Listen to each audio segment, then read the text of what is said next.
அனைத்து சட்டமன்ற உறுப்பினர்களுக்கும் அரசு சார்பில் வாகனம் வழங்கப்படும் என்பதை மகிழ்ச்சியோடு தெரிவித்துக் கொள்கிறேன்.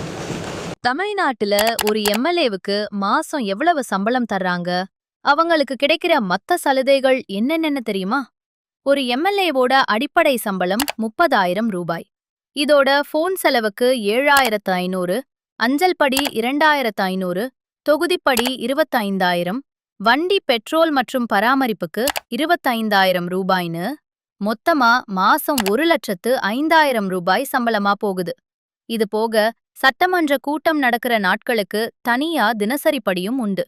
சம்பளம் மட்டுமில்ல, அரசு பேருந்துகள்ல இலவச பயணம், தமிழ்நாடு முழுக்க இலவச ரயில் பயணம், டோல்கேட்ல கட்டணமே கிடையாது. எம்எல்ஏ மற்றும் அவங்க குடும்பத்துக்கான முழு மருத்துவ செலவையும் அரசே ஏத்துக்கும். இது எல்லாத்தையும் தாண்டி தொகுதி வளர்ச்சி பணிகளுக்காக ஒவ்வொரு எம்எல்ஏவுக்கும் வருஷத்துக்கு 3 கோடி ரூபாய் தொகுதி மேம்பாட்டு நிதியா வழங்கப்படுது. மேலும் தற்பொழுது 234 சட்டமன்ற உறுப்பினருக்கும் அரசு சார்பில் புதிய கார் வழங்கப்படும் என்று முதலமைச்சர் சட்டப்பேரவையில் விதி 110 கீழ் அறிவித்துள்ளார். சட்டமன்ற உறுப்பினருக்கு புதிய கார் வழங்கப்படுவது சரியா தவறா? மறக்காம கமெண்ட்ல சொல்லுங்க.